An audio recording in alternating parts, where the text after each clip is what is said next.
Class में एक छोटा सा एक और क्वेश्चन है स्टीरियोआइसोमेरिज्म। ठीक है, वो क्वेश्चन आता है कि ग्लूकोज के कितने स्टीरियोआइसोमर्स बनते हैं, फ्रुक्टोज के कितने स्टीरियोआइसोमर्स बनते हैं, तो उस चीज को थोड़ा समझने की कोशिश करते हैं। देखो ग्लूकोज का स्ट्रक्चर ड्रा करो, 1 2 3 4 5 6, ये हो गया O और H। उसके बाद राइट साइड पे OH, फिर H, फिर OH, फिर OH, फिर OH। ठीक है, इसी तरह ये H, ये H, ये हमारे पास H हो गया, ये भी H हो गया, ये OH हो गया और ये हमारे पास H हो गया। ये क्या है, हमारे पास ग्लूकोज का स्ट्रक्चर है। अब इस ग्लूकोज के स्ट्रक्चर को समझने की कोशिश करो, स्टीरियोआइसोमेरिज्म को समझने की कोशिश करो। स्टीरियोआइसोमेरिज्म क्या होता है कि 3D स्पेस में जो हमारे पास कोई भी कंपाउंड होता है, कोई भी हमारे पास मॉलिक्यूल होता है, वो किस तरीके से होते हैं, उसके OH का होते हैं, उसके H का होते हैं, ये सारी चीजें उसका स्टीरियोआइसोमेरिज्म है। तो अब इस स्टीरियोआइसोमेर मतलब इसके कितने स्टीरियोआइसोमर्स हैं, इस चीज का क्वेश्चन आता है। एमसीक्यूज अमूमन आ जाता है कि ग्लूकोज के कितने पॉसिबल स्टीरियोआइसोमर्स हो सकते हैं। तो पॉसिबल स्टीरियोआइसोमर्स के एक फॉर्मूला है number of stereoisomers of stereoisomers. अगर इसको हम कंसीडर करते हैं x, तो x हमारे पास इक्वल होता है 2 की पावर n। क्या है, ये फॉर्मूला याद रखना, यहां से नंबर ऑफ स्टीरियोआइसोमर्स निकल आते हैं कि x हमारा नंबर ऑफ स्टीरियोआइसोमर्स इक्वल होता है 2 की पावर n के। अब 2 की पावर n में n क्या है, number of chiral carbons. n is equal to number of chiral carbons. अब कायरल कार्बन्स क्या होते हैं, कायरल कार्बन ऐसा कार्बन जो 4 मुख्तलिफ एटम्स के साथ जुड़ा होता है, उसको क्या कहेंगे, कायरल कार्बन। अब मैं बताता हूँ, ये C है, इधर भी H है, इधर भी H है, इधर भी H है, इधर भी H है। ठीक है, तो ये एक कार्बन जो है सारों के साथ, सारे एक जैसे एटम है जिनके साथ वो जुड़ा हुआ है। तो चाहे ये वाला H ऊपर हो जाए, दूसरा नीचे हो जाए, ये वाला दाया हो जाए, वो बाया हो जाए, उसका आइसोमर, उसका 3D जो शेप है उस पर कोई इफेक्ट नहीं पड़ेगा, तो इसको कायरल कार्बन हम नहीं कहेंगे। क्यों, क्योंकि ये सेम तरह के एटम्स के साथ जुड़ा हुआ है। अगर इसके यहाँ पर मैं OH भी लगा दूं तब भी ये कायरल कार्बन नहीं होगा। क्यों नहीं होगा, क्योंकि अभी भी ये 3 सेम इसके साथ जुड़े हुए हैं, तो ये कायरल कार्बन नहीं हो सकता। कायरल कार्बन की डेफिनेशन क्या है कि ऐसा कार्बन जो 4 मुख्तलिफ एटम्स के साथ at the same time bonded हो, उसको क्या कहेंगे, कायरल कार्बन कहेंगे।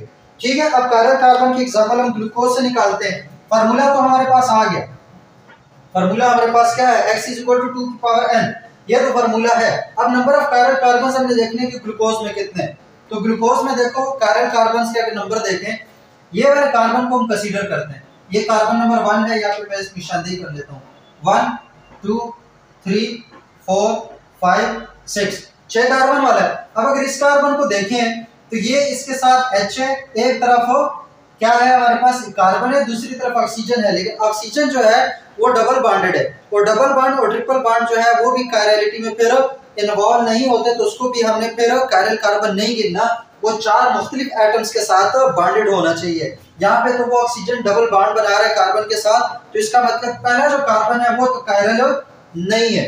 अब इसके बाद छठे कार्बन के अगर देखें तो ये छठा कार्बन जो है यहाँ से कार्बन के साथ है, ठीक है, यहाँ से ऑक्सीजन के साथ है, ये दो तो हो गए, लेकिन यहाँ पे दोनों के साथ क्या है, इस कार्बन के साथ 2H है, तो 2H का मतलब कि ये वाला जो कार्बन है ये भी कायरल नहीं है।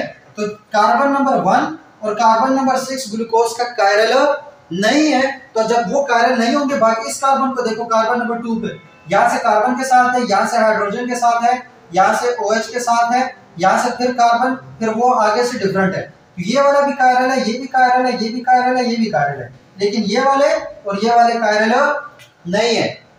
अब नहीं है, अब देखो आप लोग क्वेश्चन जहन में क्या आता है कि ये भी तो इधर कार्बन के साथ है, ठीक है, इधर कार्बन के साथ है, ये भी इधर कार्बन के साथ है, ये भी इधर कार्बन के साथ है, ये सेम नहीं है, हमने सिर्फ कार्बन को नहीं कंसीडर कर रहा। ठीक है, अगर इसको मैं अलग से ड्रा करता हूँ, एक ये H, ये ऊपर वाला जो कार्बन है वो COH की फॉर्म में, ठीक है, फिर ये OH है, और नीचे वाला जो कार्बन है वो किसके फॉर्म में, C, और उसके साथ फिर C, कितने हो गए, 1 2 3 4, एक और C, ठीक है, और यहाँ पे OH H वाला भी आ गया, फिर इसी तरह OH H वाला ये सारा, और ये H2OH।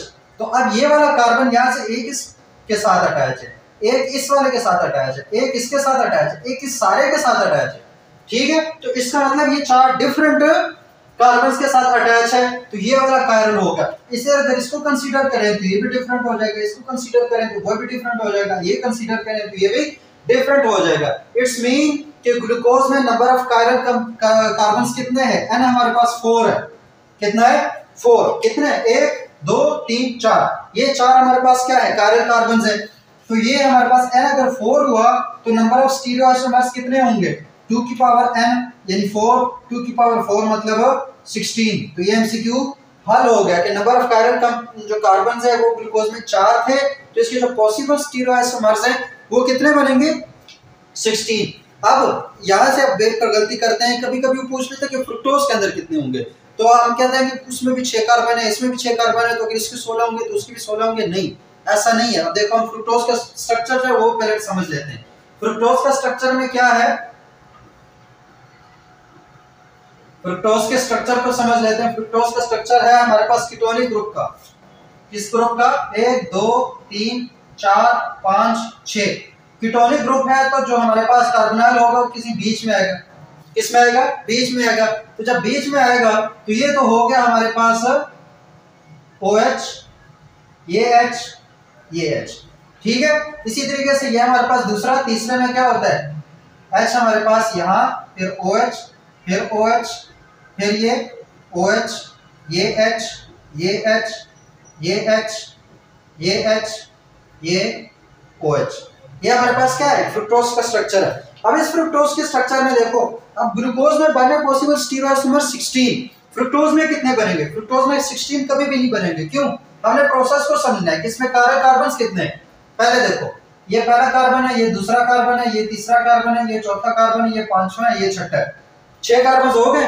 पहले कार्बन को देखो तो यहाँ से भी हाइड्रोजन के साथ जुड़ा है, यहाँ से भी हाइड्रोजन के साथ जुड़ा है, ये तो निकल गया, मतलब पहला नहीं है कायरल। दूसरे को देखो, यहाँ से तो कार्बन अलग से, यहाँ से भी कार्बन अलग से, लेकिन डबल बॉन्डेड ऑक्सीजन के साथ है, तो ये वाला भी कायरल नहीं है। इसी तरह कार्बन नंबर 6 को देखो, ये भी हाइड्रोजन के साथ है, ये भी हाइड्रोजन के साथ है, तो ये भी कायरल नहीं है।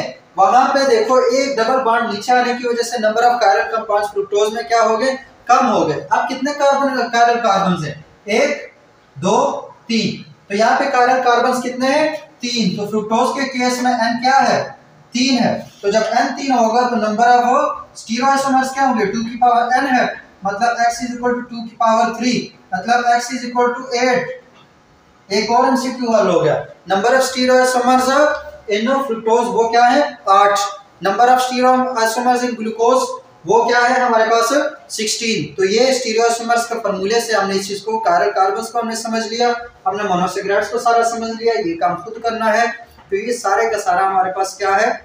मोनोसैकेराइड से रिलेटेड है। अब मोनोसैकेराइड हमारा खत्म नहीं हुआ, अभी तो हमने सिर्फ स्ट्रक्चर समझे हैं कि मुख्तलिफ जो स्ट्रक्चर्स हैं वो क्या होते हैं। अब ये पानी में इनका क्या रद्द-ए-अमल होता है? हेवर प्रोजेक्शन, फिशर प्रोजेक्शन, उनका फिर वो साइक्लिक फॉर्म में कैसे आते हैं, साइक्लिक फॉर्म में हेमिकीटाल्स कैसे बनते हैं, हेमिएसिटाल्स कैसे बनते हैं, वो सारे का सारा हम इंशाल्लाह नेक्स्ट पार्ट में जो इसके वो डिस्कस करेंगे।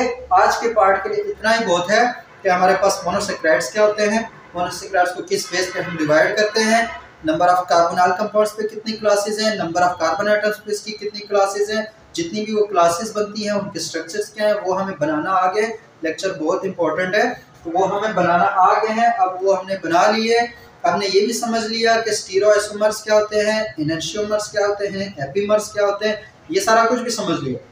और उसके बाद हमने ये भी देख लिया कि नंबर ऑफ स्टीरियोआइसोमर्स ग्लूकोज में कितने, नंबर ऑफ स्टीरियोआइसोमर्स फ्रुक्टोज में कितने। और ये जरूरी नहीं है, ये हम सिर्फ ग्लूकोज और फ्रुक्टोज का तो मैंने एग्जांपल लिया, चाहे हमारे पास राइबोज आ जाए, राइबुलोज आ जाए, हमारे पास एरिथ्रोज आ जाए, हमारे पास मेनोज आ जाए, जितने भी आ जाए उसमें हमारे पास क्या है?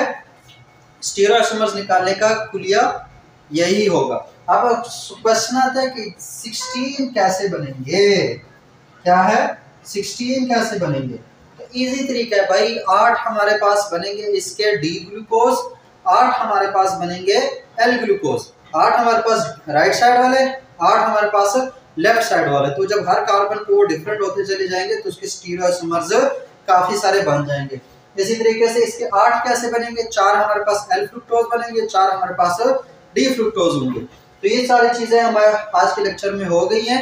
इंशाल्लाह अगले पार्ट में हम ये डिस्कस करेंगे कि इसकी साइक्लिक फॉर्म कैसे बनती है, चेयर फॉर्म कैसे बनती है, ग्लूकोज की असल स्ट्रक्चर जब वो हमारे अंदर होता है तो वो इस फॉर्म में नहीं होता, वो साइक्लिक फॉर्म में होता है। तो वो साइक्लिक फॉर्म कैसे बनता है, वो साइक्लिक फॉर्म बनाने का तरीका क्या है, कैसे इस हेबर प्रोजेक्शन से साइक्लिक फॉर्म बन जाती है, वो इंशाल्लाह नेक्स्ट जो हमारे पास लेक्चर है उसमें हम डिस्कस करेंगे। तब तक के लिए अपना ख्याल रखो। अल्लाह हाफिज़।